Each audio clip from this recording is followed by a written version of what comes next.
We're good. We're live. What's up, everybody? We are on episode 9? Episode 9, because we took our unforeseen bye week last week. But Yeah. he said we're back. I'm JPeeps, as you know. I'm Ace. And tonight we have a very fun episode for you. There were so many talking points that y'all had last night that I wanted to hit on, and I was just like, God, I got to just save it. Just save my ammunition for tomorrow. And here we are. So now I'm locked and loaded, and I'm ready. You're locked and loaded. I listened back to that. I had no energy last night. I don't know if the mic volume was down. I thought I was talking loud, but apparently I wasn't. Felt kind of dead, so we're going to try to be better, even though I'm half asleep today. Maybe it was just the Saints losing, or maybe it's the fact that you had to think about my Saints are going against my brother's favorite team, or my brother's favorite team. Hey, Kamara's playing, so we're happy-ish. Happy-ish? Why are we happy-ish? Because the coaching's still garbage, but we'll get into that later on. Wow. Fam, you look like they actually might run the table. We'll talk about that. I got something to say about that. Mlb Playoffs about to start. Wildcard is what, today or tomorrow? I think it's tomorrow. Oh my gosh, because they just played. Jeez, it is almost. When the Red Sox. It's like the last game is tonight. Yeah, but they are in the playoffs. Rays are in the playoffs. The Yankees wrapped up the NL East. 5 straight for one particular team in the National League. We're going to talk about it. And this team, I think, can beat the Dodgers. Does it start with an A, ends with an A, and is known for blowing leads in other sports, but did win one in Athens? Oh my gosh, that was a good dialogue, actually. Be a friend, tell a friend, like, share. I'm not gonna ask you to subscribe. We're just telling you to watch the videos for right now. We'll get the subscribers later on. We don't care. We just want you to come on. Just watch the damn video. Exactly. Just sit that intro's next.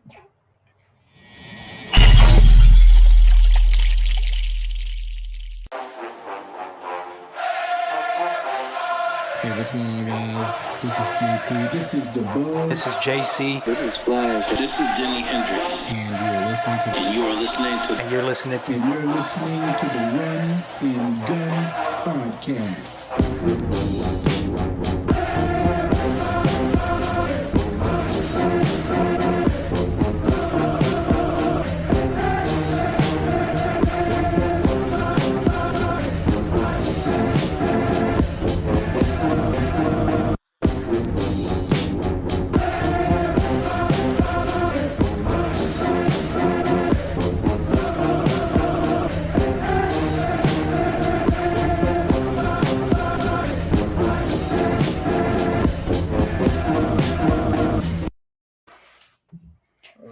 All right.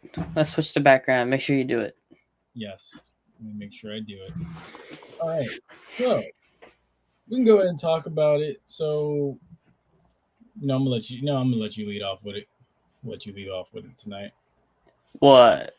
FAMU's actually looking like they're about to run the table, topping off Mississippi Valley again. Yeah. And 3 games in a row they've won now, right? Albany, Alabama A&M, and now Mississippi Valley. Yes. They're up to 3-2, I believe, on the season. Yes, finally clawed back to above 500. I honestly said before the season started, when all the ineligible guys got called out and stuff and couldn't play, I looked at the first 4 games and I was like, it would be a miracle if you could claw to 2-2 through that stretch. Given at the time, I expected Alabama A&M to be much better than they looked like now. And I knew Albany State was going to be a tough outing because, look, AMU's their only loss on the season, even now. And then they made the D2 playoffs last year. And they won a playoff game, I believe, actually. So, they were a formidable foe. So they're about right where I anticipated them to be after the fact of, all of this happening. And then it seems like Moose is finally finding himself. But at one point, I don't know if you saw the game, Ace, but at one point it was 14-7 for far too long, and a lot of people were getting frustrated. And I even said, too, I feel like this offense is just going through the motions and just half-assing it. So I pose this question right now. Why does FAMU get off to these slow starts offensively? Well, you know what? I think they're, huh? I said the comment section's open too for those that want to chime in on this, by the way. I think it's more, FAMU with Musa and that offense. It's more of a rhythm-based offense. So it's not one of those where it's kind of like if you watch like even Jackson State, they don't need to build their rhythm. They have the big plays coming right off the bat.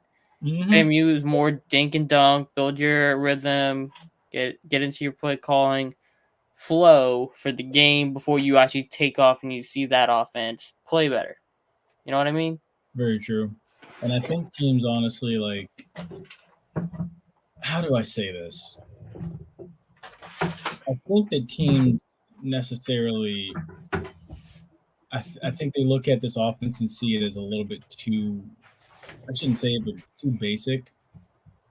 And I feel like there's so much more that can be uncovered, and this offense could really be opened up. I feel like the tempo hasn't really caught wind yet and found its consistency yet. I feel like. Let me ask you this question.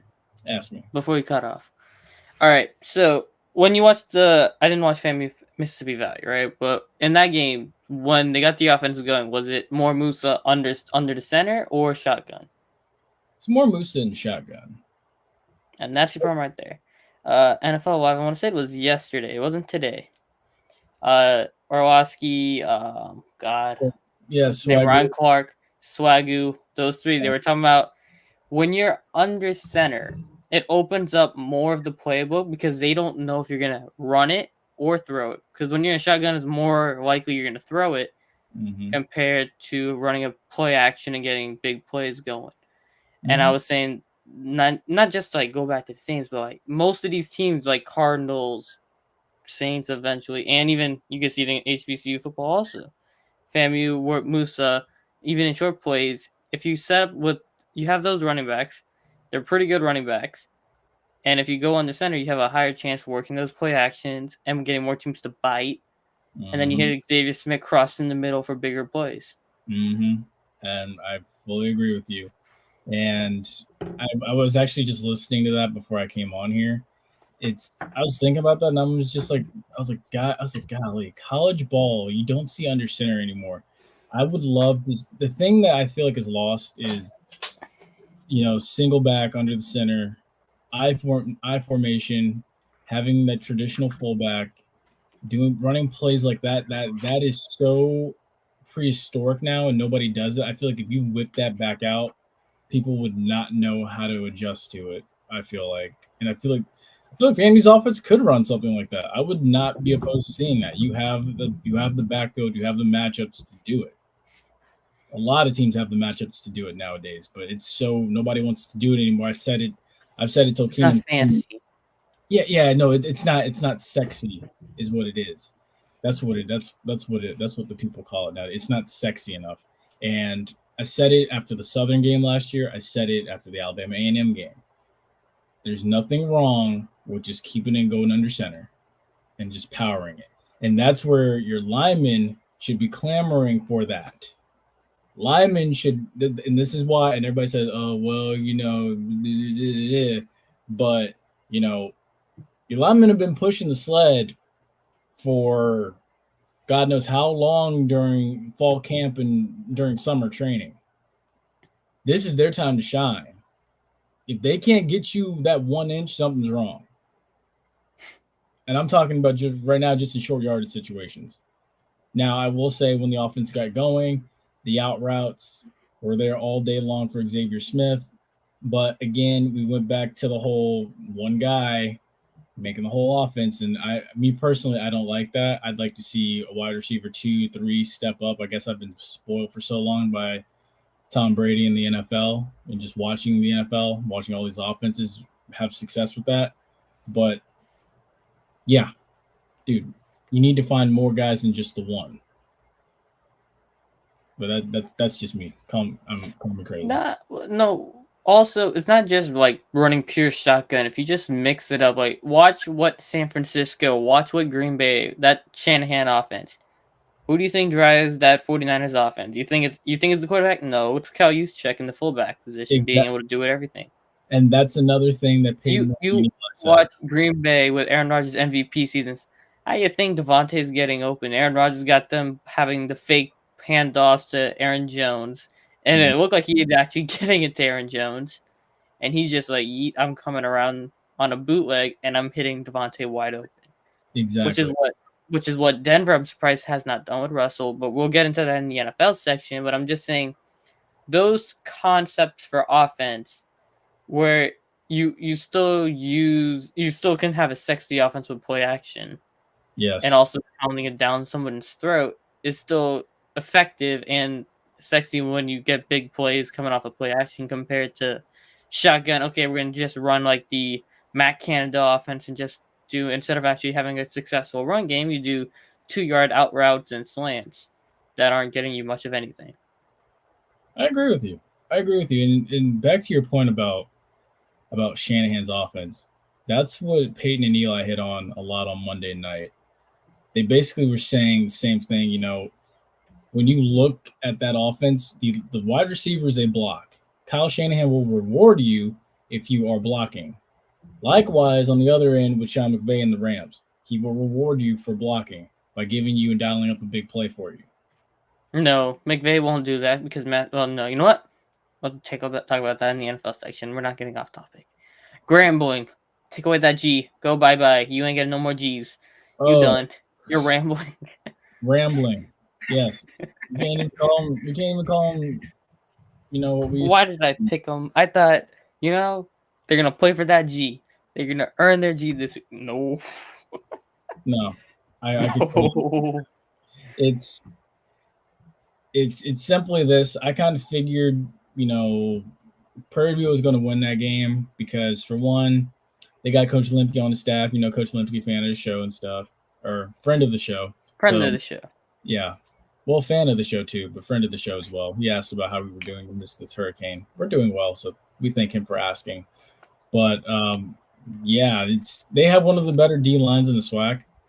I kind of figured when I looked at it, and even ESPN wasn't even recognizing the G, that told me something. That's pitiful. So I don't see the G coming back anytime soon. I don't think the G will be on the helmet when FAMU rolls in there on the 15th. I don't think that it'll probably even be on there by the time the Bayou Classic rolls around. I just don't. I think it was a good and a bad call to take the G off the helmet because the G's tradition. That goes back to Eddie Robinson's time there. Right. I want to ask you a question again and cut you off again. Ask me. All right, what do you think is going to happen first? FAMU finishes their AD search and hires a new AD, or Grambling earns their G? Let's see. The Florida Classic is the week before the Bayou Classic. So I'm going to go with FAMU finding an AD first. I truly believe at this point, the way Grambling looks right now, Grambling is a one-win football team right now. I do not look. And if you've been watching the show, you know why I asked that, because I've been kind of making fun of it for taking so long to find an AD. Dude, look, you are not the only one. I'm telling you. Prairie View just fired their AD like today. I guarantee you they will not have Prairie View will have an AD before FAMU. I'm almost certain. I would take that to the Hard Rock and I would bet money on it. We're gonna clip that. Oh God. Oh God. I will download the video and clip it. You know what? And put it up as a separate video. You go right ahead. But yeah, I mean, dude, it's I don't see. Look, I you know what? I'm actually gonna do this for you because I was actually looking at. Yeah, let's see. So Grambling's schedule remains as follows: October 8th, they play against Alabama A&M. October 15th, FAMU comes in there. October 29th, Alcorn comes in there. November 5th, Grambling plays Arkansas Pine Bluff. November 12th, they play Texas Southern, who has a new boost of confidence. And Southern in the Bayou Classic on the 26th after Grambling's bye week. I will say this. I don't see them beating Alabama A&M. I don't see them beating FAMU. I don't see them beating Alcorn. Yeah, we'll throw them a bone. They may beat Arkansas Pine Bluff. They're going to lose to Texas Southern. They're going to lose to Southern. So, with that being said, and they've only won one game this season. Yeah, I don't. Let's see, what's that? 0-1, 1-1, 2, 1-2, 1-3, 1-4, 1-5, 1-6, 1-7, 2-7, 2-8. I could see them finishing 2-9. 2-9 season, possibly incoming. Pitiful. Under Hugh Jackson, the same guy that could not hold Mike Tomlin's jockstrap in the NFC or in the AFC. So I hate to resort back to it because I have respect for Grambling and Eddie Robinson's tradition of what he built there, but I'm going to call a spade a spade. And now we can swing over to garbage. Why is everyone making a big deal out of Deion to Georgia Tech when they shouldn't? Look. Hey, Georgia Tech just won a game. Yeah, it was Pitt they beat, right? Yeah, they got an upset win against Pitt. But look, I'm going to tell you now, I'm going to be brutally honest with this too. If you think that Deion is going to actually entertain going to Atlanta and going to a school like Georgia Tech that really has not been relevant, if I must be honest, truthfully, since Calvin Johnson left, you need to go get yourself checked. I'm gonna be serious. If you really think, I don't even know why we have to talk about this and entertain this. I've already said this multiple times. People need to realize, and I hate to say it, I hate to admit it because I already know the fact is they're not losing a game the rest of the season. To be honest with you, unless they probably run into South Carolina State again. The thing is, people need to realize Deion can't be bought. He's a Pro Football Hall of Famer. He's made his money. He has NFL Network money laying around. He's got Pro Football Hall of Fame money laying around. He's got the pension plan, I'm sure, coming in from NFL and MLB. Yeah, exactly. Like he made his money. And baseball players make an insane amount of money. Like, dude, no, he's not. He can't be bought. And Travis Hunter already seems locked in for at least 3 years. Or if he's really like that, he's gonna probably do 3 years and dip, or he may do 4 and then go pro. So I don't see him leaving for the duration of the time Travis Hunter's there. I don't see him leaving while his sons are there. So I think he's got to win the SWAC, and he's gonna accomplish everything he has to before he leaves. Oh yeah, of course. Yeah, exactly. And that Lord knows how long that's gonna be. So I don't see it happening. And I don't see a school like Georgia Tech, of all places, being the one to do it, which is why I'm still wondering who is the genius that thinks this is going to happen. I would really love to meet that person. I really would. I don't get it. Now, if it was a school in Texas, maybe. Okay. TC, because Texas, Texas got that oil money and stuff. So Texas Tech, TCU, SMU, like I could see a school like that maybe trying and having better success, but I don't see. I think Deion's gonna be there until after 2025. Oh yeah, I could see it. I could definitely. He'll be gone probably before 2030, but he'll still be there before 25. Oh yeah. That's about like what I think, because I'm not going to say he's going to be there for 30 years. Because coaches don't do that anymore at a lot of places, unless you're really invested in that program. Like I think it's once Hunter and Shadur and the other son leave, then he'll go. Maybe, possibly. If he accomplishes everything in that time frame. Yeah. Oh yeah, definitely. But still, put the APB out. I still want to meet the genius that thinks that this is a smart hire or this needs to be talked about, which, I think is stupid. And that was Ace slamming the table in frustration. Wait, did you just slam the table in frustration? No, I hit the mic by accident. Oh, I was like, well, on that note, we can transition. There you go. That's me slamming the table. I was going to say, Ace said, period. But that brings us now to the NFL. So we had some interesting games, I guess. Oh my gosh, I thought I changed this. But I guess we could talk about it. There's some of these were the talking points from last week. I'm gonna start off on a different note. It's a better transition from HBCU to the NFL. So there was a article came out on how the guys who dropped the plays with Sean McVay, right? Mm-hmm. They're the ones who have the fast track into NFL head coaching position. You saw it with Mike McDaniel. You saw it with Zach Taylor. You've seen it. Guy, who's the other? I'm forgetting the last one that there's out there, but there's another one out there. And KJ Black, who left FAMU to go to the Rams, I think as a quarterback coach or one of them, right? He was the OC. He's one of two guys who are drawing up the plays with McVay. So I'd say keep you have KJ Black in the next 5 years to be up and fast for a head coaching position in the NFL. Just a little one I want to drop out there. Dude, yeah. Honestly, I would definitely say that. He's an up and coming offensive mind in the NFL.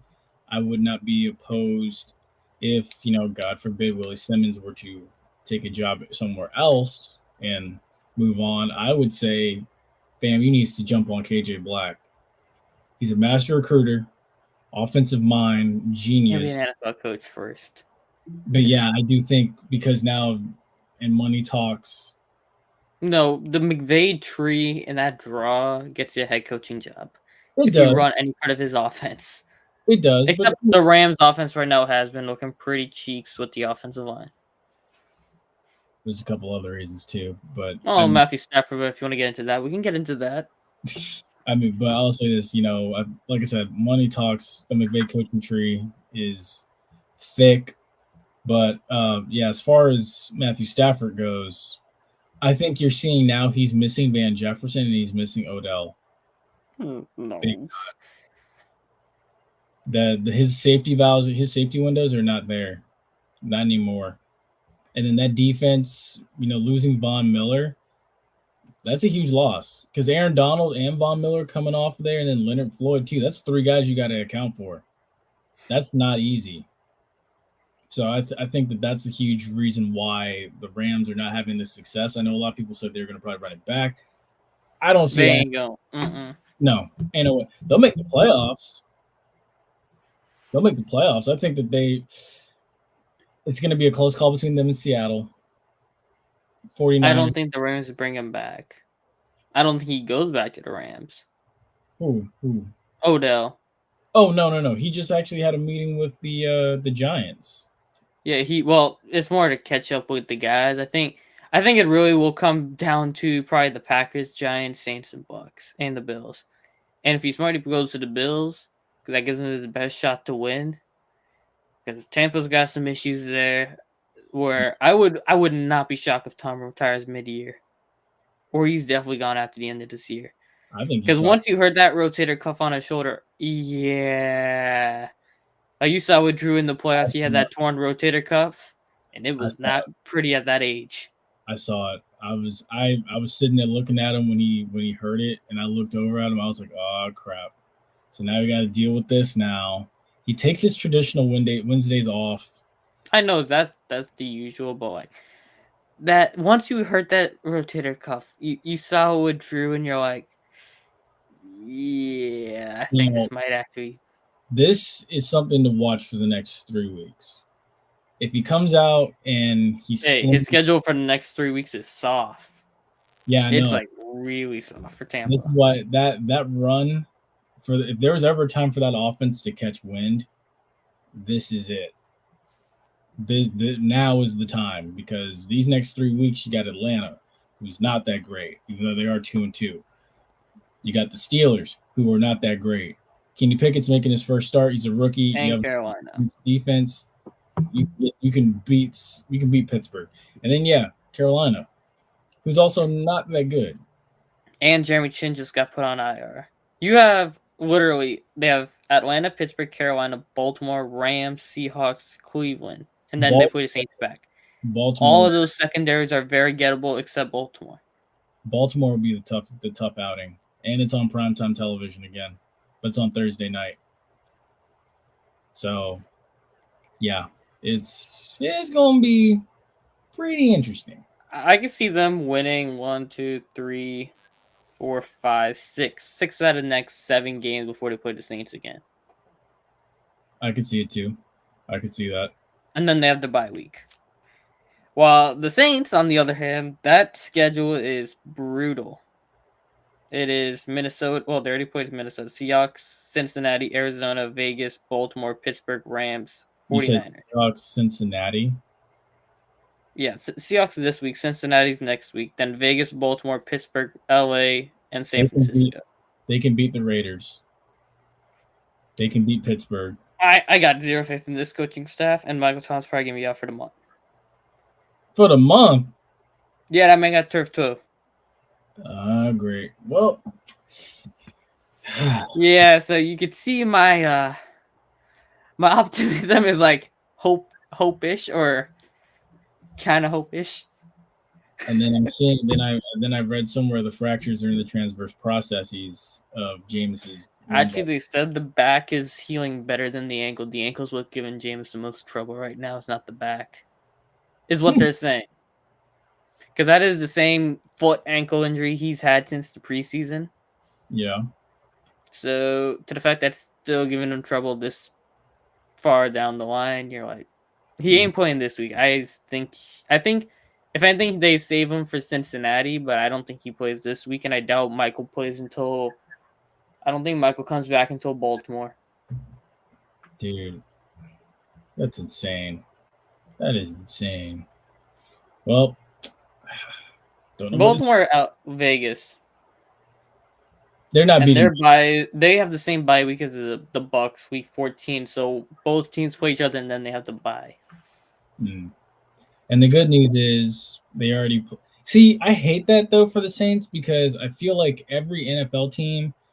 How they structure it, the bye week for every team should be right after they go overseas. So, like the Vikings and the Saints should have got their bye week coming back from overseas because that's brutal to turn around.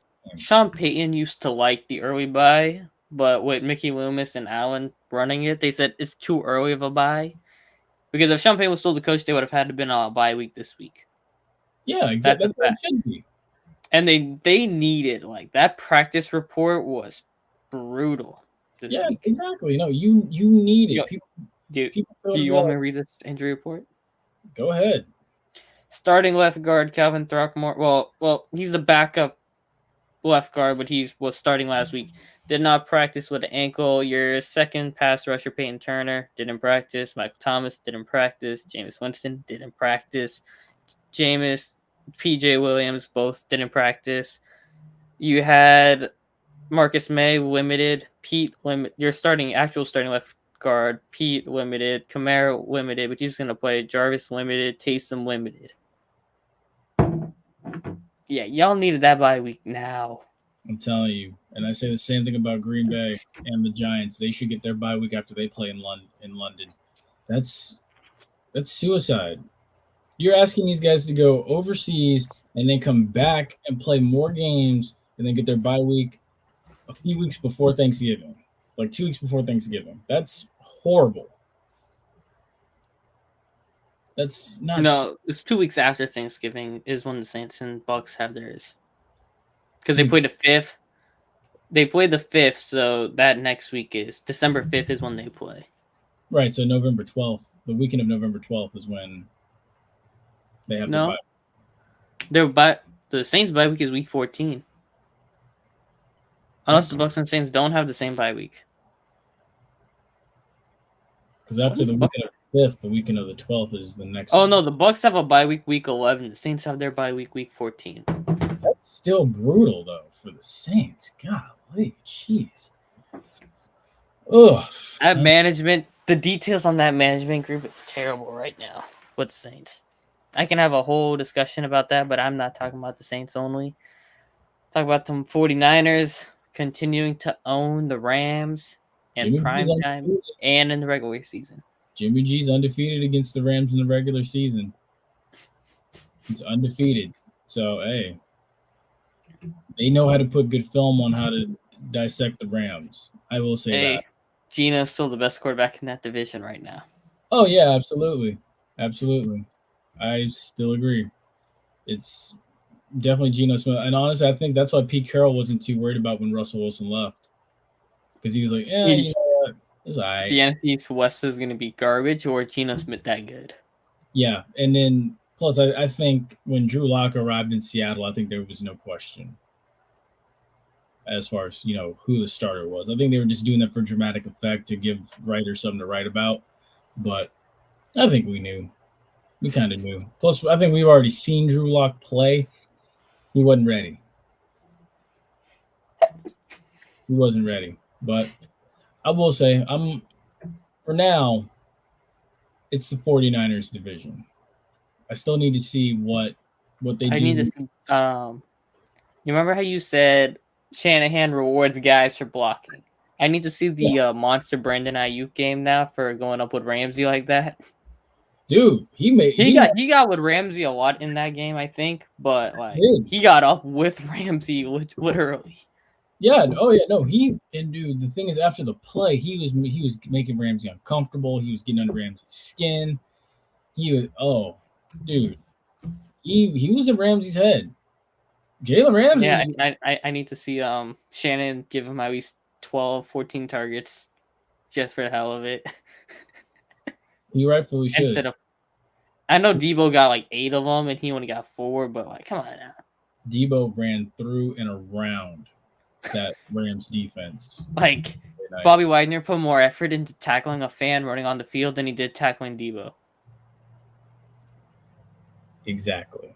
That was the greatest effort I saw the Rams defense make the whole night, was tackling a fan that looked like he was doing a gender reveal running across the field. They put more effort. And he's getting sued. That is the funniest part of the whole thing. Wait. The guy who was running on the field suing them for brutal assault.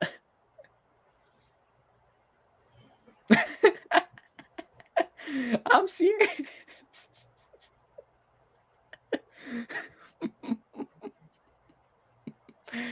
All right. The Raiders finally get their first win. Took Josh McDaniels 6 months to figure out that Josh Jacobs is the best running back on the team. I don't know how it took him so long. Look, I think honestly, with that nonsense I've already heard, I think Josh McDaniels, in that talk behind closed doors with Mark Davis, he got not only ripped a new one, but he probably got told what he needs to start doing. I still think if he lost this game, he would have got fired. Possibly, because quite honestly, now once again, he's proven that he is not ready for a head coaching job. We all kind of figured, maybe he is a Wade Phillips type head coach. Good coordinator, terrible coach. Dennis Allen. Mm-hmm. He is. And here's what's going to happen probably next year depending on how this year goes, if he gets fired, he'll probably run on back to New England with Bill Belichick. And Bailey Zapp. Bailey Zapp looking like the next Tom Brady. Exactly. Hey, that guy, he actually looked pretty decent. He did. I honestly thought when I left my house to go to the Bucs game Sunday night, I got there and I left and I was like, okay, Green Bay's going to run through them. I get to the stadium and I look up and it's like 10 seconds left on the Jumbotron and I'm seeing it's 24-24 New England. I was like, what the heck is going on? And I was like, Green Bay should not have struggled to put this team away. That's crazy. It's the fact they only got 8 fantasy points to Packers defense, against the third string quarterback for the Patriots. I'm like, yeah, goodbye. Hello, Philadelphia defense. Oh, I already got it. Hey, that Philadelphia defense, brutal. That pass rush is just killing everybody. I'm telling you, it's the whole... And it's not even Jordan Davis. Jordan Davis is actually terrible. It's just pure havoc getting wrecked right there. Swarming. Hey, rest in peace, Kyler Murray. You're going to get yourself killed this week. Oh, I'm glad I'm starting the Eagles defense in fantasy. Me too. But honestly... And the NFC is wide open. Very. all the teams are garbage in that division. Very. And the Eagles are the only good team right now. The rest of the NFC has looked pathetic. Now, see, I like it for the Eagles, and I don't like it for the Eagles because they came out the gate like they were gangbusters like this. I don't like this because You're gonna get targets. Huh? They're gonna get targeted. Like they're the guys everybody's gonna go want to beat. Not targeted, but I'll say this: 17 Dolphins are going to be popping the champagne soon, one of these weeks, and the Eagles are going to have a bad game, and that bad game is going to translate to better film study. People are going to make adjustments on how to play the Eagles. So you're saying they're the 2021 Cardinals? I wouldn't say that. Well, the Cardinals started 7-0, lost to Green Bay, and then looked pathetic the rest of the year. Oh well, yeah. Basically, that is what I'm saying. So yeah, I think eventually teams are going to adjust to what they're doing. They got a heck of a team. They're going to be there in the playoffs. They're going to probably end up with a very high seed. But hey, I'm gonna cut my losses now and say I was wrong. I said Mike McCarthy was gonna get fired October 17th. Yeah, I was wrong. He might actually win Coach of the Year. Oh, dude, he's making a way out of no way. I don't know how they're winning with Cooper Rush. I mean, Cooper Rush to CeeDee Lamb has looked better than Dak to CeeDee Lamb has over 2 years. He's undefeated as a starter. And then Teddy Bridgewater was 5-0 with the Saints, but I mean, like Cooper Rush 4-0 is still pretty good. Yeah, and then you gotta look at this too. It's like I'm pretty sure Noah Brown was taking second team reps with Cooper Rush a year ago. So now those guys already have chemistry. It's not even Noah Brown. You watched how bad the Dak to CD connection was against Tampa, even quadruple team. Dak was like rocket launching every single pass to CD. You watching Cooper Rush throw to him with nice touch over the middle. CD Lamb's got like the most yards. He got the most catches over 15 yards right now. Like Rush is actually having a connection to Lamb that Dak never had. I'm like, what the hell? Okay, so it's not saying Rush is better than Dak. Don't get me wrong. It's just like the connections to the receivers are better than what Dak's had since Dez Bryant and Terrence Williams and them boys. Okay, so let me ask you this question here. Let me see. He will start because he's getting paid $40 million. You can't sit $40 million, but the way Cooper Rush is playing, you can sit Dak until he is 100% and not do what Seattle did with Russell Wilson last year. You know, they only sat Russ, I want to say 2 games or 3 games or something like that. 3 weeks, 2 games. They had the bye week in the middle of it, but I mean, I'm pulling up Dallas' schedule right now. They got the Rams. They got the Eagles. Okay, fair enough. I think they beat the Rams. I think they lose to the Eagles, if we're being truthful, because both games are on the road. I don't know how they handle it. But then you got Detroit, Chicago. I mean, if you really want, you could bring Dak back against Chicago. I'd bring him back against Chicago. I mean, you can give Cooper Rush an easy, or you want to bring him back against Detroit, because Detroit's defense is bad. I mean, one of those 2 weeks, you let Rush start the next 2 weeks, and you save Dak's body against those 2 pass rushes until you play Detroit or Chicago. I would hold off on Detroit because Detroit will give you a run for your money. No, Detroit will be a shootout, and I don't know if you want Dak throwing 50 times out the gate. Exactly. That's what I mean. Like you're gonna have to fight against Chicago. I mean against Detroit. Chicago you won't have to fight against. Chicago you can put them away early. So I would definitely exactly. So I think Chicago is the week 8. Because their bye week is week 9. So you get the week before the bye week, get Dak's feet wet, get him nice, ready to go, and then you make your run where you got Green Bay, Minnesota, Giants, Indy, Houston, Jacksonville, Philly, Tennessee, Washington. Like Dallas schedule, Dallas can easily go probably 12 wins, 11 wins this year. I was honestly worried they were going to try to bring him back this past week because that's how Jerry Jones was talking. Like they said he's out this week. Cooper Rush got him sitting against the Rams. I'm talking about last week. Yeah. Jerry Jones was talking to the media like he was a certified USAA health surgeon and stuff and everything like that. And I was like, oh, so Dak's coming back. He's coming back this soon, huh? Really? You are the U.S. Surgeon General, and you are confirming this, huh, Jerry? You know what's best versus the doctors and physical therapists and trainers, which now doctors and trainers ain't got that much pull in the NFL nowadays either, because they're pretty under suspicion. Don't. What's that? I'm trying not to laugh, and that's why I'm choking on this water right now. Why? Because doctors are somewhat. So doctors in the NFL with these concussions are somewhat incompetent right now.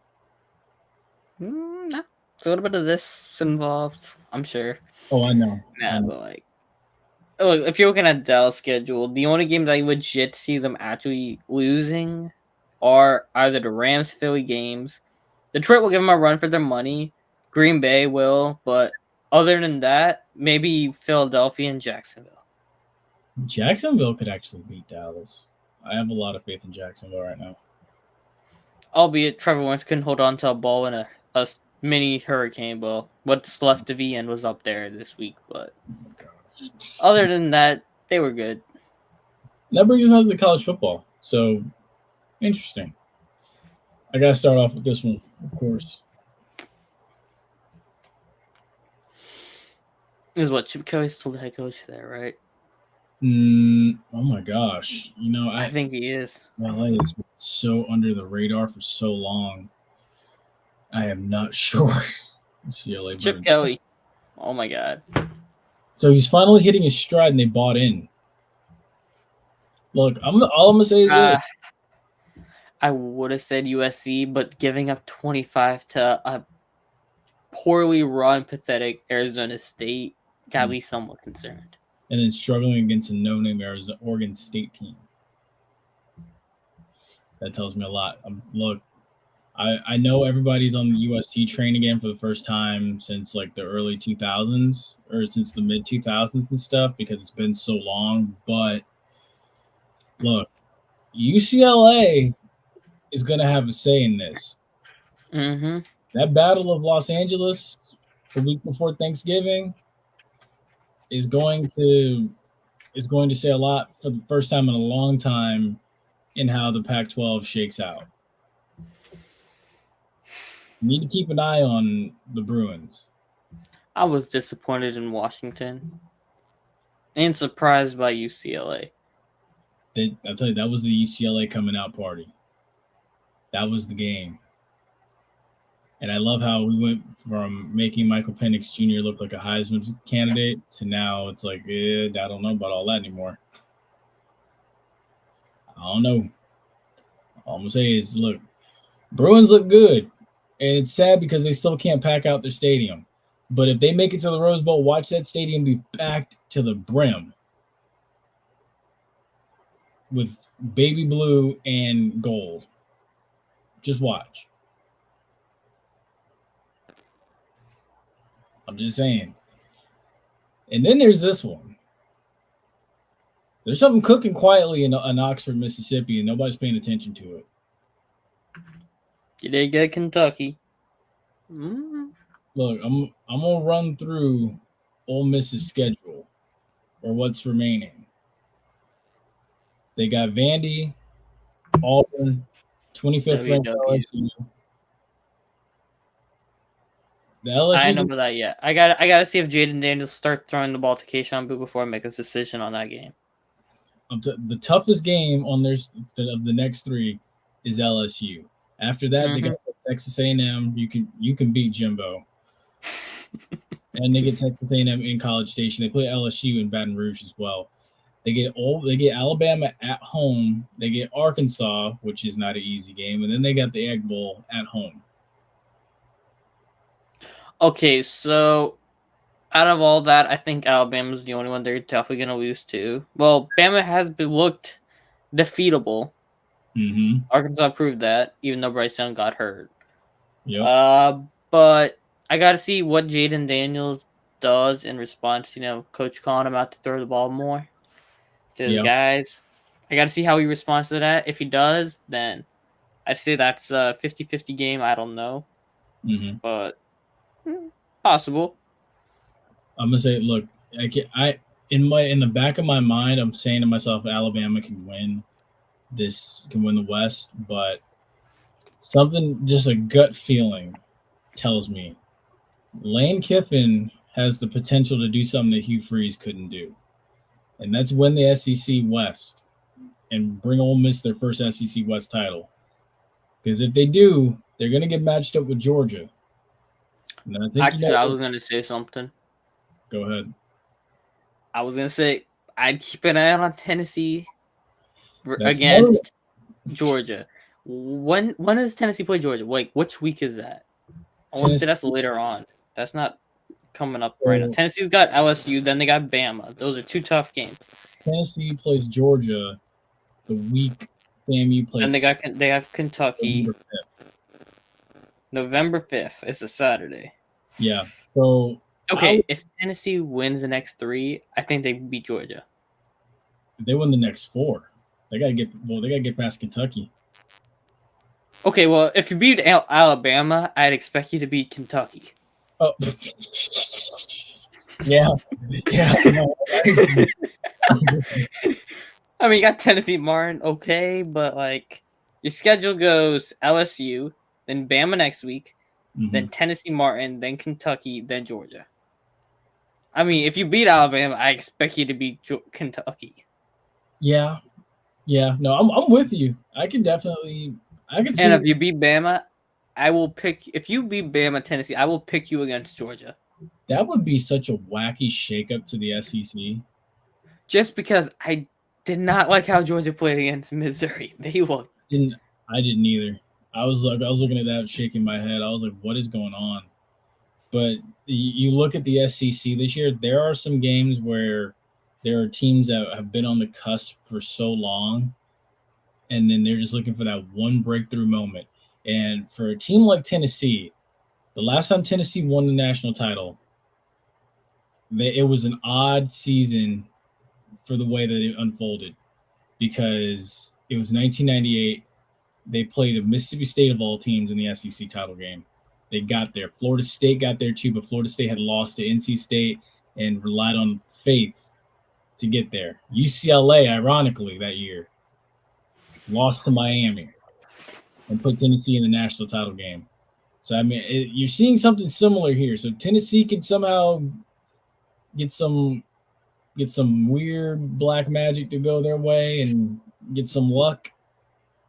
And if Ole Miss can get some luck and make some noise quietly, them are the only two teams that I think make any noise in the SEC to really challenge Georgia and Alabama. Oh, yeah, same.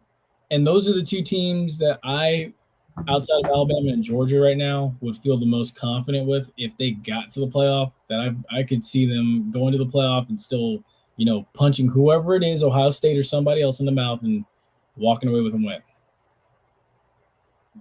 They are the two. But it's wild world. Very. Let's talk about Jimbo versus Saban. Oh, man. Do you think Mill Road plays, or do you think Young plays? I think Mill Road plays. Honestly, with that, I mean, it'll be so much fun if Saban puts in his backup and trashes Jimbo. And see, that's what I'm thinking about. Because my thing is look, he got his feet wet against Arkansas. He needs really one good week of practice to adjust and get the timing down with these wide receivers and learn in that way. And also for oh my gosh, what's his name? Oh my gosh, he used to coach the Texans. No, that's Texas, not Texas A&M. Oh my gosh, he used to coach the Texans. What's his name? Bill O'Brien. Yeah, honestly, like I said, he needs one good week of just getting the timing down with these wide receivers, and then for Bill O'Brien to learn, like, okay, what plays work for this kid? What plays don't work for this kid? How do I work this kid into a groove early in this game to get him comfortable to where he can adjust properly and he can get his proper footing, so that way we can, make a game of this and potentially get a W. And for him to just manage it and not lose it for us. That's why I think Alabama's offense will not be explosive, but they'll be good enough to beat Texas A&M. Jimbo, on the other hand, dude, Max Johnson in that offense and Musa Muhammad's I told son, y'all Max Johnson ain't good. dude, they're going to struggle against Will Anderson in this defense. That they read those comments Jimbo made. It's going to be tough. And then Jimbo tried to play innocent and shake his hand and be Nick Saban's friend at SEC Media Day. Like, nah, dude, it don't go down like that. You are in trouble. You are genuinely in trouble when you roll into Tuscaloosa. They are going to probably egg that bus as soon as it rolls in. You are public enemy number one for those 60 minutes from the time that you land in Tuscaloosa to the time you leave Tuscaloosa and get back to College Station. You are public enemy number one. And it's on primetime television for the whole country to see. And then how does he adjust? Don't be so basic when you call plays. The man literally has an entire notebook, 2 notebooks worth of paper that he's just skimming through and then flipping his glasses down, flipping them back up and stuff. Dude, it's not going to work. I'm sorry. He was doing that at Florida State with Jameis and DeAndre Francois. It worked back then, but that does not work now. That's not going to work. They're in trouble. All right. And he slams Kansas. the table. Let's talk about some Jayhawks. Rock Chalk Jayhawk. They get TCU this weekend. Hey. So if they beat TCU, can we pick them to win the Big 12? I picked them to match up against Oklahoma State in the Big 12 title game. I would. I think they can beat Oklahoma. Oklahoma, they got some injury issues over there. And honestly, I will say this. I think that Oklahoma still will find a way to beat Texas. Because Texas is not in the headspace to win it. They're in the headspace to win it. It's just I don't think that Texas is a smart team as compared to Oklahoma. Oklahoma tends to make the last play at the end of that game when it really matters.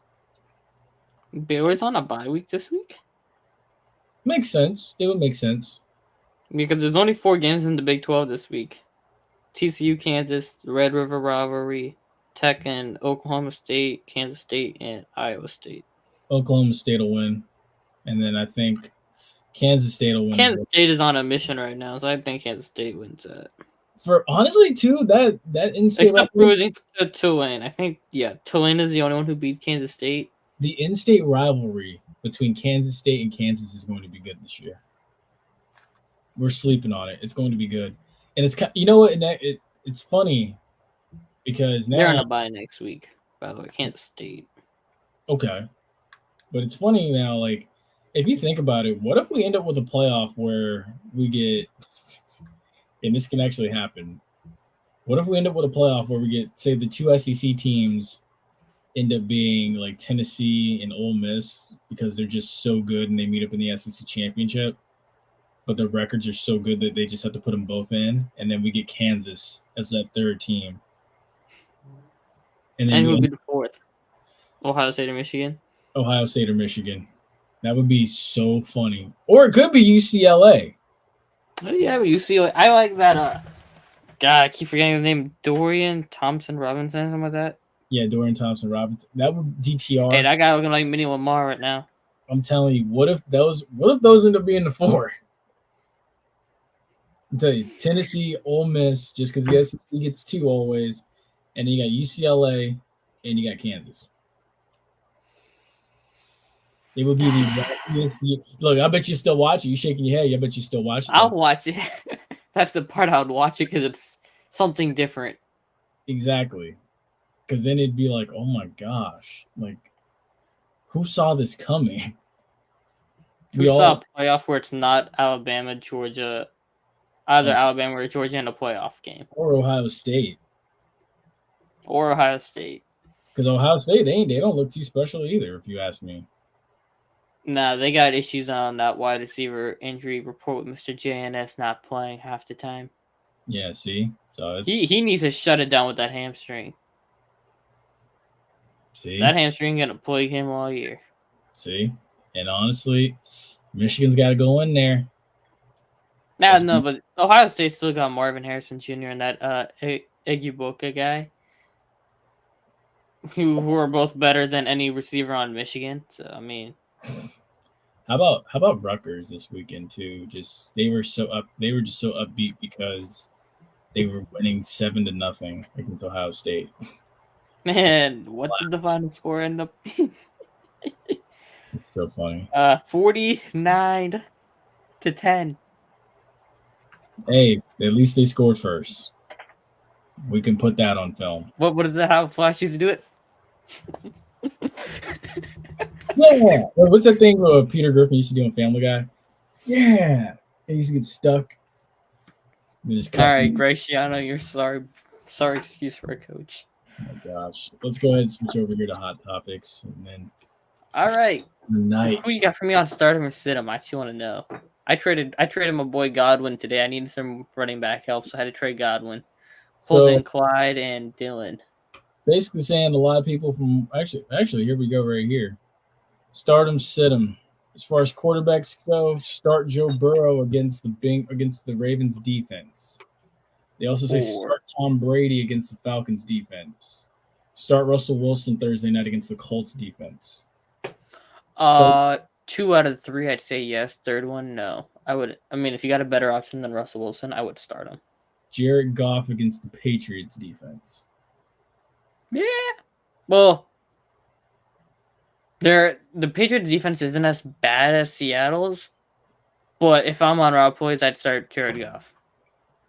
Which sucks because I play against Jared Goff this week. And then as far as sit them, these are the guys that we say sit. Aaron Rodgers against the Giants defense. Geno Smith against the Saints defense. Why would you sit Aaron Rodgers? Geno Smith against the Saints defense, though. DK will get one play on Marshawn, and that's it, like last year. Okay, so you remember how big of a fight Sean and Evans have, right? Yes. DK and Sean is going to be 10 times worse. I guarantee you they're going to either get ejected or both getting some big fines after this week. I would be all for it. Because them two got serious beef too. I like stuff like last year. Unless they both put the beef to bed, or DK has to go take a crap again. Look, hey, I'm gonna be real with you. I'm fine with that matchup though. I like both of them. I'm fine with it. Look, well, let me keep going before I say what I got to say about that. Matt Ryan against the Broncos defense. No. They say sit him. Kenny Pickett. Yeah, I don't know why you'd even start Kenny Pickett against the Bills defense. That's an obvious. No. At running back, this is the layout of it. If it lets me go to it. As far as running backs go, they say start James Robinson against the Texans defense. Start Josh Jacobs against the Chiefs defense. Start Miles Sanders against the Cardinals defense. I feel bad for anybody who starts Josh Jacobs this week. I could be very wrong, but seeing what that Kansas City front four did to the Tampa Bay Buccaneers, I ain't touching Josh Jacobs this week with a 10-foot pole. Yeah, that's true. I mean, garbage time, they did what up, and you got garbage time points from the running backs, and Rachaad White and Fournette, but Fournette had -3 yards. Yeah. Yeah, no, he did. Unless, say, they get Josh Jacobs involved in the passing attack. Then it's okay, but, like, running the ball, yeah, that's not going to get... I know. Let's keep going. Nyheim Hines is a start against the Broncos defense. Touchdown. We'll save his day. These are the guys that say sit. Sit Zeke against the Rams defense. Sit Tyler Algier against the Bucs defense. Sit Mike Boone against the Colts defense. Sit Michael Carter against the Dolphins defense. Honestly, I think. Okay, you got to be very desperate to start Carter or Boone this week. Algier is, you got to wait to see how they split the snaps between him and Caleb Huntley, and the Bucs run defense is pretty good. I traded Algier today. I got him off the waiver. I traded him right away because, like, he's got Tampa and then he's got Buffalo. He's not two of the best run defense. You got to wait. You only get 2 good weeks from Algier. Now, I think this is going to probably make you upset because you just traded him away. They say it's far as Start Godwin. Yeah, I know. They say start CeeDee Lamb, start Yeah, DK. I got him. We're good. They said start DK, and they said start Curtis Samuel against the Titans. Dotson's out. It makes sense, but I mean, okay, so with Godwin is I needed the running back help. Even with Kamara coming back, I needed that running back because I had a ton of wide receivers. I just went and did it.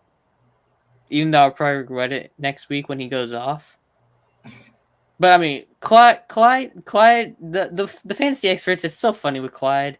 They say trade him because he's not going to be sustainable. The man had almost 20 touches last week. And Kansas City always in the end zone. And he's getting goal line work. Exactly. So don't tell me it's unsustainable. The man's is one of the few running backs putting up double digits every week. As far as I know, I think he's the only running back to put up double digits all year. In every game. Jamal Williams is number 3 and running backs for the year, but Jamal Williams didn't have a great game one week where he didn't get a touchdown. So, I mean, what you can do about it? Saquon, I think, is also the other running back who's got double digits every week. And the Giants play the Packers defense this week. I don't know if you would want to start Saquon. You would start him. Damian Harrison, Ramondre Stevenson ran over Packers. Yeah, you know what? Yeah, start him. And with all your receivers hurt, he's going to get all the passes. So, yeah. I regret picking Akers over him. Thank you, JPeeps, for that. Cam Akers over Saquon. Still upset about that. Until Saquon knee goes out or he gets hurt. Pray to God that doesn't happen.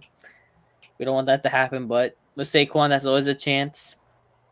Put my hands up. Cam Akers. What the hell, Cam Akers? The Rams' offensive line is just so bad. Let's talk about some baseball. As far as sitting the wide receivers go, they say sit DJ Moore against the 49ers defense. Sit Elijah Moore. You sit Julio against the Falcons defense. Sit Michael Gallup against the Rams defense. Yeah, it depends on where Ramsey lines up. If he plays a star position, which I expect him to do, he might see more Lamb than he would see Gallup on the outside. But Debo was cooking him on the outside, so I mean, I wouldn't start him just because he's only 2 games in off the ACL. Mm-hmm. So you don't know how he's gonna be, but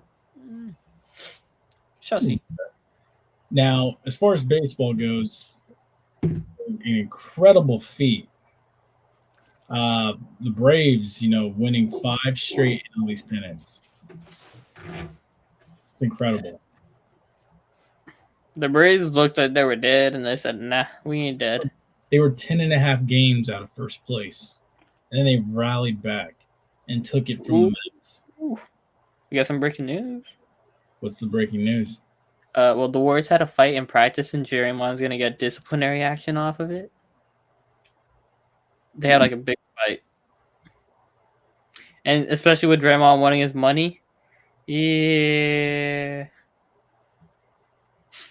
Jordan Poole will get that money, and he'll be upset about it all year. All right, back to baseball. But, so the interesting thing was they said Ronald Acuna Jr., he actually, in the same spot where he injured himself last year against the Marlins, he made the game-clinching play to put... I'm so sorry. You remember how I just said Draymond's going to be upset about Poole getting the money? Yeah. That's exactly the fight. It was between Poole and Draymond. That's him. I didn't even know that. I just said it. That's him.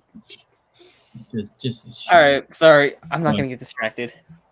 But yeah, it was an emotional moment for Acuna Jr. because he made the game-clinching play in the same spot where his season came to an end last year, or where he suffered that significant injury in Marlins Park. So kudos to him. The Mets are destined now for the 4th seed in the wild card. The Angels and the Red Sox join the long list of eliminated teams.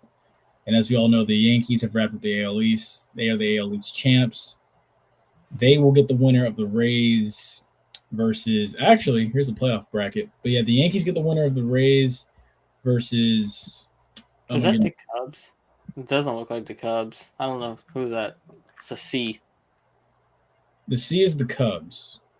It is the Cubs. The G is the Guardians or the Cleveland Indians or however you want to call them now. But wow. So it is Guardians. Okay. So yeah. the C is for Cleveland, not for the Cubs. The C, yeah, that C is for the Cleveland Guardians.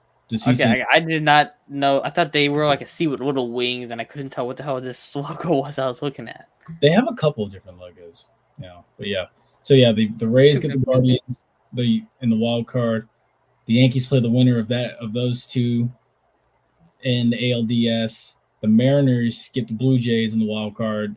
The winner of that series plays the Astros in the ALDS, and then you have the Phillies and the St. Louis Cardinals. The winner of that has to play the defending World Series champion Braves in the NLDS, and then between the Padres and the Mets, the winner of that one in the wild card will be matched up with the runner-ups in the National League, the Dodgers, in the NLDS. Yeah. Yeah, I don't know if the Rays actually get out of the wild card. Apparently, they're on a 5-game losing streak. They are. And then the thing is they got to go to Cleveland and win that game. And isn't the baseball wild card is 1 game, winner take all? Yes, it is. And then I think the ALDS is like the best of 5. Yeah, it is best of 5. And then the ALCS and the NLCS is 7. Is 7, and the World Series is best of 7. So, yeah, dude, I don't know. Yeah, Rays, it's a good ride. I'll see Wander Franco next year.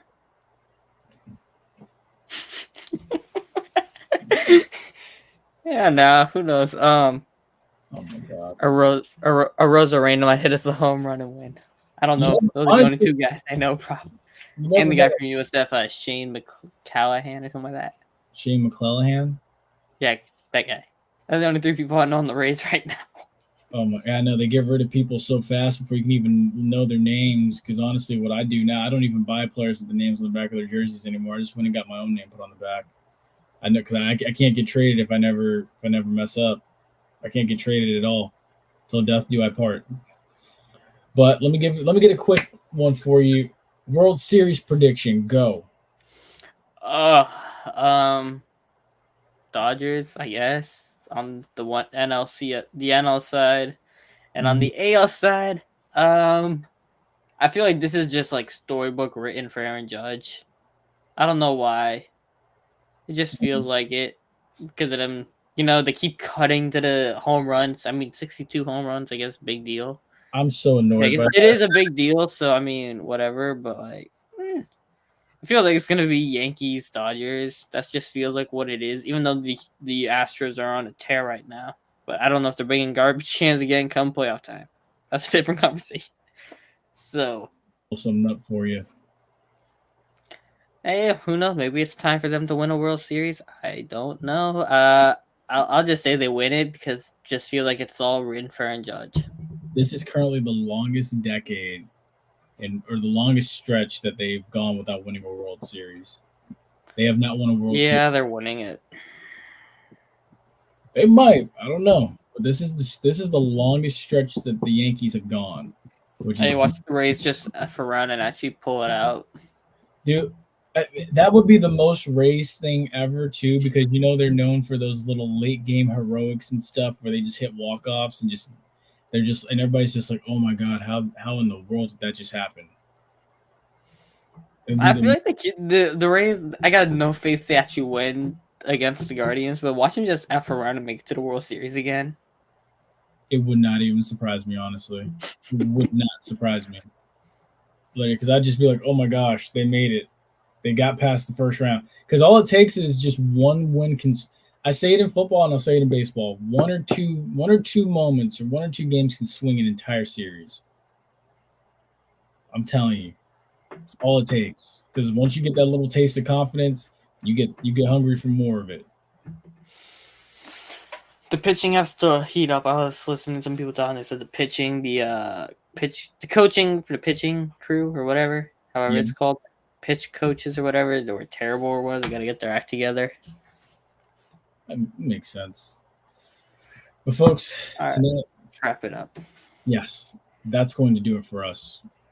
We hope that you've enjoyed this content as much as we've enjoyed bringing it to you. This was a very informative and good discussion-like episode tonight. Yeah, we went 10 minutes over talking about baseball. We don't do that often. We really don't. That was actually very informative about baseball. We did good for a couple of guys that just really wing that both do not play baseball. And I haven't been to a baseball game in like over a year. That was really good. You don't want to know the last time I went to a baseball game. I'm I want to say Carlos Pena and BJ Upton on the Rays. So and Evan Longoria. 2011. Yeah, actually 2011 probably. Yeah. Jesus Christ, he was in a stroller back then. Good Lord. Now 8. Come on now. Okay, well, all right. He was 8. Not a stroller. Just very young. Wow. Good Lord. Whatever. But guys, yeah, like JPeeps said, we enjoyed bringing this episode to you. Very informative. We hit on a lot of different topics today. We covered the entire team sports arena of American team sports. Well, you know what I mean. Yes. We covered the entire American professional team sports. Yes. And I got suggested we should talk more about individual sports, I guess, but I don't know much about either of those kind of individual sports. Wow. But yeah, be a friend, tell a friend, like, share, subscribe. Last Give podcast will be Tuesday. I'm sure JPeeps will have the FAMU breakdown sometime Saturday. I will. And actually, here's the time because I believe the game with South Carolina State starts at 2 p.m. So, FAMU versus South Carolina State breakdown Saturday at 1:30 p.m. Also, shout out to the one follower on YouTube that met me on Saturday in Bragg. You're awesome. I appreciate that. Should have said that earlier in the episode, but yeah. Shout out to our one follower that did. You saved the best for last, JPeeps. You saved the best for last. Don't worry. I did. I was sitting there, and as soon as they walked off, my mom was like, people really watch your stuff. She was like, people really watch your guys' stuff. I was like, yeah, people do. Because I was like, they just don't want to hit the little red box right there. It starts with an S, ends with an E, and help us grow so we can bring more stuff to you. Right down there, the subscribe button, and then click the bell for when we actually drop stuff and put stuff out. And if you're watching on Twitter, retweet it, all 1,022 of you. The link is in the bio. If you're watching on Twitter, you see that picture with the flags, the different sports. You click that, and then you're gonna be a friend, and you're gonna click the link right there in the bio, and then you'll be another friend, and you're gonna hit that red box. We're not begging. We're just trying to help you help us so we can bring more stuff to you and make it even better. We're guiding you like how a blind dog leads Stevie Wonder to the piano. And we can bring the joyous music. Oh my gosh, that wasn't a good analogy. I guess it might have been good. I don't know if it was, but anyways, bring Beethoven. There you go. Take Beethoven to the piano. Y'all have a good night. Stay safe, stay blessed. I'll see you soon. Just messing around.